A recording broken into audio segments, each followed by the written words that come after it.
ನಮಸ್ತೆ ಸ್ನೇಹಿತರೆ. ಮಾಘ ಪುರಾಣ ಅಧ್ಯಾಯ 2. ರಾಜನ ಮಾತುಗಳನ್ನು ಕೇಳಿದ ತಪಸ್ವಿ, ಓ ರಾಜ, ಸೂರ್ಯದೇವರು ಶೀಘ್ರದಲ್ಲೇ ಉದಯಿಸಲಿದ್ದಾರೆ. ಆದ್ದರಿಂದ ನಾವು ಸ್ನಾನ ಮಾಡುವ ಸಮಯ ಇದು. ಕಥೆಯನ್ನು ಹೇಳುವುದಲ್ಲ. ಸ್ನಾನ ಮಾಡಿದ ನಂತರ ಮನೆಗೆ ಹೋಗಿ ನಿಮ್ಮ ಗುರು ಶ್ರೀ ವಸಿಷ್ಠರಿಂದ ಈ ಮಹಾನ್ ಕಥೆಯನ್ನು ಕೇಳಿ ಎಂದು ಹೇಳಿದನು. ಹೀಗೆ ಹೇಳಿದ ನಂತರ ತಪಸ್ವಿ ಸರೋವರದಲ್ಲಿ ಸ್ನಾನ ಮಾಡಲು ಹೊರಟನು. ಮತ್ತು ರಾಜನು ಸರೋವರದಲ್ಲಿ ಸ್ನಾನ ಮಾಡಿದ ನಂತರ ತನ್ನ ರಾಜ್ಯಕ್ಕೆ ಹಿಂತಿರುಗಿ ರಾಣಿಯ ಅರಮನೆಗೆ ಹೋಗಿ ತಪಸ್ವಿಯು ತನ್ನ ಸಂಪೂರ್ಣ ಕಥೆಯನ್ನು ರಾಣಿಗೆ ಹೇಳಿದನು. ನಂತರ ಋಷಿಯು, ಮಹಾರಾಜರೇ, ರಾಜನು ತನ್ನ ಗುರು ಶ್ರೀ ವಸಿಷ್ಠರನ್ನು ಏನು ಕೇಳಿದನು ಮತ್ತು ಅವರು ಏನು ಉತ್ತರಿಸಿದರು ಎಂಬುದನ್ನು ನನಗೆ ತಿಳಿಸಿ ಎಂದು ಹೇಳಲು ಪ್ರಾರಂಭಿಸಿದನು. ರಾಜ ಇಂದಿನ ರಾತ್ರಿ ಚೆನ್ನಾಗಿ ನಿದ್ರಿಸಿದನು ಮತ್ತು ಬೆಳಗ್ಗೆ ತನ್ನ ಗುರು ವಸಿಷ್ಠರ ಬಳಿಗೆ ಹೋಗಿ ಅವರ ಪಾದಗಳನ್ನು ಮುಟ್ಟಿ ನಮಸ್ಕರಿಸಿ ತಪಸ್ವಿಯು ಸೂಚಿಸಿದ ಪ್ರಶ್ನೆಗಳನ್ನು ಅತ್ಯಂತ ನಮ್ರತೆಯಿಂದ ಕೇಳಿದನು.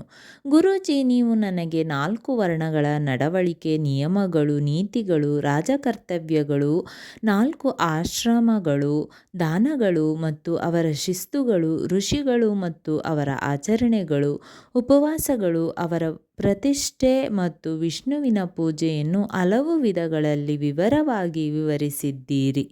ಈಗ ನಾನು ನಿಮ್ಮಿಂದ ಮಾಘ ಮಾಸದಲ್ಲಿ ಸ್ನಾನದ ಮಹತ್ವವನ್ನು ಕೇಳಲು ಬಯಸುತ್ತೇನೆ. ಆದ್ದರಿಂದ ಪ್ರಿಯ ಸ್ನೇಹಿತ, ದಯವಿಟ್ಟು ಅದರ ಕಾರ್ಯವಿಧಾನವನ್ನು ವಿವರಿಸಿ.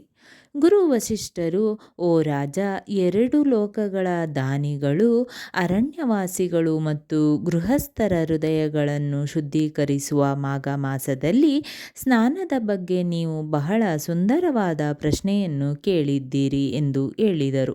ಸೂರ್ಯನು ಮಕರ ರಾಶಿಯಲ್ಲಿರುವಾಗ ಮಾಘ ಮಾಸದಲ್ಲಿ ಸ್ನಾನ ಮಾಡುವುದು ಹಸು, ಭೂಮಿ, ನೀರು, ಬಟ್ಟೆ, ಚಿನ್ನ, ಧಾನ್ಯ, ಕುದುರೆ ಇತ್ಯಾದಿಗಳಿಗೆ ದಾನ ಮಾಡುವುದಕ್ಕಿಂತ ಮತ್ತು ಚಂದ್ರವರ್ಣ ಮತ್ತು ಬ್ರಹ್ಮನ ರಥಗಳನ್ನು ಪಾಲಿಸುವುದಕ್ಕಿಂತ ಹೆಚ್ಚು ಪ್ರತಿಫಲದಾಯಕವಾಗಿದೆ. ವೈಶಾಖ ಮತ್ತು ಕಾರ್ತಿಕದಲ್ಲಿ ಜಪ, ದಾನ, ತಪಸ್ಸು ಮತ್ತು ಆಧ್ಯಾತ್ಮಿಕ ಅಭ್ಯಾಸಗಳು ಅನೇಕ ಪ್ರತಿಫಲಗಳನ್ನು ನೀಡುತ್ತವೆ. ಕೆಲವು ಇವೆ, ಆದರೆ ಅವುಗಳು ಫಲಗಳು ಮಾಘ ಮಾಸದಲ್ಲಿ ಹೆಚ್ಚು ಶ್ರೇಷ್ಠವಾಗಿರುತ್ತದೆ. ಮಾಘ ಸ್ನಾನ ಮಾಡುವ ಪ್ರಾಣಿಯು ರಾಜನಾಗುತ್ತಾನೆ ಮತ್ತು ಮೋಕ್ಷದ ಮಾರ್ಗವನ್ನು ತಿಳಿದಿದ್ದಾನೆ. ಮಾಘದಲ್ಲಿ ಸ್ನಾನ ಮಾಡುವ ಮನುಷ್ಯನು ಅದು ಆಸೆಯಿಂದ ಅಥವಾ ದೇವರ ಆಸೆಗಳನ್ನು ಪೂರೈಸುವ ಗುರಿಯೊಂದಿಗೆ ಆಗಿರಲಿ ಅನಂತ ಪ್ರಯೋಜನಗಳನ್ನು ಪಡೆಯುತ್ತಾನೆ ಎಂದು ಜ್ಞಾನಿಗಳು ಹೇಳಿದ್ದಾರೆ. ಅವನು ದೈಹಿಕ ಶುದ್ಧತೆ, ಪ್ರೀತಿ, ಸಮೃದ್ಧಿ ಮತ್ತು 4 ರೀತಿಯ ಫಲಗಳನ್ನು ಪಡೆಯುತ್ತಾನೆ. ಮಕರ ಮಾಸದಲ್ಲಿ 12 ವರ್ಷಗಳ ಕಾಲ ಸ್ನಾನ ಮಾಡಿ ಆಹಾರವನ್ನು ತ್ಯಾಗ ಮಾಡಿದನು. ಇದರಿಂದ 3 ಲೋಕಗಳನ್ನು ಬೆಳಗಿಸುವ 12 ಪ್ರಾಣಿಗಳು ಜನಿಸಿದವು. ಮಾಘ ಮಾಸದಲ್ಲಿ ಸ್ನಾನ ಮಾಡುವ ಮೂಲಕ ರೋದಿನಿ, ಸಭ್ಯ ಮತ್ತು ಆರುಂತಿ ಉದಾರಿಗಳಾದರು ಮತ್ತು ಇಂದ್ರಾಣಿಯಂತೆ ಸುಂದರರಾದರು ಮತ್ತು ಪ್ರಸಿದ್ಧರಾದರು. ಮಾಘ ಮಾಸದಲ್ಲಿ ಸ್ನಾನ ಮಾಡುವ ಮತ್ತು ದೇವರುಗಳಿಗೆ ಭಕ್ತಿಯಿಂದ ಇರುವವರು ಸುಂದರವಾದ ಸ್ಥಳಗಳನ್ನು ಪಡೆಯುತ್ತಾರೆ. ಆನೆಗಳು ಮತ್ತು ಕುದುರೆಗಳ ಮೇಲೆ ಸವಾರಿ ಮಾಡುತ್ತಾರೆ ಮತ್ತು ದಾನಗಳನ್ನು ಪಡೆಯುತ್ತಾರೆ. ಅವರ ಮನೆಗಳು ಅತಿಥಿಗಳಿಂದ ತುಂಬಿರುತ್ತವೆ ಮತ್ತು ವೇದಗಳು ಯಾವಾಗಲೂ ಅವರ ಮನೆಗಳಲ್ಲಿ ಕೇಳಿಬರುತ್ತವೆ. ಅವರು ಮಾಘ ಮಾಸದಲ್ಲಿ ಸ್ನಾನ ಮಾಡುವ, ದಾನ ನೀಡುವ ಮತ್ತು ಉಪವಾಸ ಮತ್ತು ಆಚರಣೆಗಳನ್ನು ಆಚರಿಸುವ ಸಂತರು ಇತರರ ಸದ್ಗುಣಗಳು ಕಡಿಮೆಯಾಗುತ್ತಿದ್ದಂತೆ ಅವರು ಸ್ವರ್ಗಕ್ಕೆ ಮರಳುತ್ತಾರೆ. ಆದರೆ ಮಾಘ ಮಾಸದಲ್ಲಿ ಸ್ನಾನ ಮಾಡುವವನು ಎಂದಿಗೂ ಸ್ವರ್ಗಕ್ಕೆ ಹಿಂತಿರುಗುವುದಿಲ್ಲ. ಇದಕ್ಕಿಂತ ದೊಡ್ಡ ಆಚರಣೆ, ತಪಸ್ಸು, ದಾನ, ಶುದ್ಧತೆ ಮತ್ತು ಪಾಪ ವಿನಾಶಕ ಇನ್ನೊಂದಿಲ್ಲ. ಭಗವಾನ್ ಇದನ್ನು ಮಣಿಪರ್ವತದ ಮೇಲೆ ವಿದ್ವಾಂಸರಿಗೆ ಕಲಿಸಿದ್ದರು.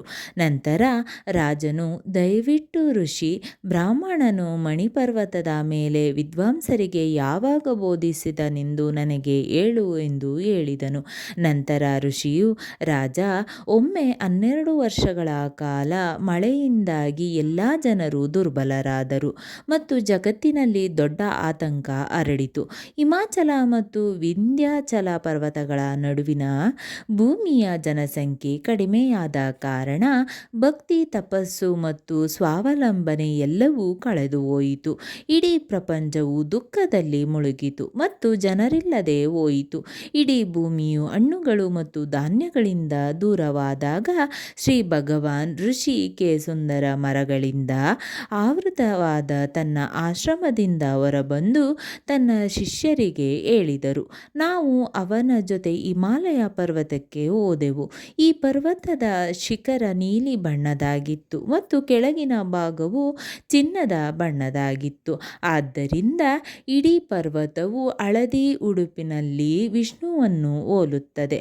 ಪರ್ವತದ ಮಧ್ಯಭಾಗ ನೀಲಿ ಬಣ್ಣದಾಗಿತ್ತು ಮತ್ತು ನಡುವಿನ ಬಿಳಿ ಹರಳುಗಳು ಅದಕ್ಕೆ ನಕ್ಷತ್ರಗಳಿಂದ ಕೂಡಿದ ಆಕಾಶದ ಸೌಂದರ್ಯವನ್ನು ನೀಡಿತು. ರಾತ್ರಿಯಲ್ಲಿ ಪರ್ವತವು ದೀಪಗಳಂತೆ ಹೊಳೆಯುತ್ತಿತ್ತು, ದೈವಿಕ ಔಷಧಿಗಳಿಂದ ತುಂಬಿದ ಅರಮನೆಯ ನೋಟವನ್ನು ನೀಡಿತು.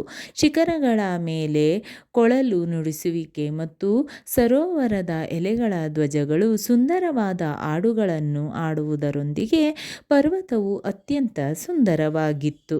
ಈ ಪರ್ವತವು ನೀಲಮಣಿಗಳು ಪಚ್ಚೆಗಳಿಂದ ಅಲಂಕರಿಸಲ್ಪಟ್ಟಿದೆ. ನಾನು ಕರಾಜ್ ಮತ್ತು ಅದರ ಗಾಯದಿಂದ ಹೊರಬರುತ್ತದೆ. ವರ್ಣರಂಜಿತ ಕಿರಣಗಳಿಂದ ಮಳೆಬಿಲ್ಲು ಹಾಗೆ ಕಾಣುತ್ತದೆ. ಇದು ಸಂಭವಿಸುತ್ತಿತ್ತು. ಎಲ್ಲ ಚಿನ್ನ ಇತ್ಯಾದಿ ಹೊಳೆಯುತ್ತದೆ ಮತ್ತು ಈ ರತ್ನಗಳು ಸುತ್ತಲೂ ಹರಡಿವೆ. ಅಗ್ನಿ ಉರಿಯುವ ಜ್ವಾಲೆಯಂತೆ ಸುಂದರವಾಗಿತ್ತು. ಅದರ ಬಿರುಕುಗಳಲ್ಲಿ ಕಾಮಪೀಡಿತ ಮಹಿಳೆಯರು ತಮ್ಮ ಗಂಡಂದರೊಂದಿಗೆ ವಿಲಾಸ ಮಾಡಲು ಬರುತ್ತಾರೆ ಮತ್ತು ಗುಹೆಗಳಲ್ಲಿ ಪ್ರಪಂಚದ ಎಲ್ಲ ದುಃಖಗಳನ್ನು ಜಯಿಸಿದ ಋಷಿಗಳು ಹಗಲಿರುಳು ಬ್ರಹ್ಮನನ್ನು ಧ್ಯಾನಿಸುತ್ತಾರೆ ಮತ್ತು ಅನೇಕರು ಪ್ರತಿ ಕೈಯಲ್ಲಿ ರುದ್ರಾಕ್ಷಿ ಜಪಮಾಲೆಯೊಂದಿಗೆ ಶಿವನ ಪೂಜೆಯಲ್ಲಿ ನಿರತರಾಗಿದ್ದಾರೆ.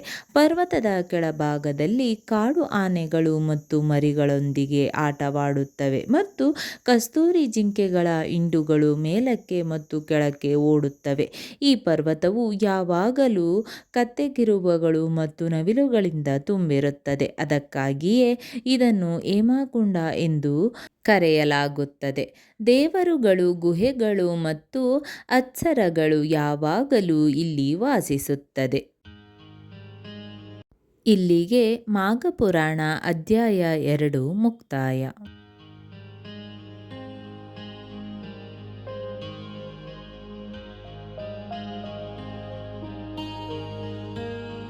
ಸ್ನೇಹಿತರೆ, ಈ ವಿಡಿಯೋ ಇಷ್ಟವಾದಲ್ಲಿ ಲೈಕ್, ಶೇರ್ ಆ್ಯಂಡ್ ಕಾಮೆಂಟ್ ಮಾಡಿ. ಮುಂದಿನ ವಿಡಿಯೋಸ್ಗಳಿಗಾಗಿ ಚಾನಲ್ ಅನ್ನು ಸಬ್ಸ್ಕ್ರೈಬ್ ಮಾಡಿ. ಧನ್ಯವಾದಗಳು.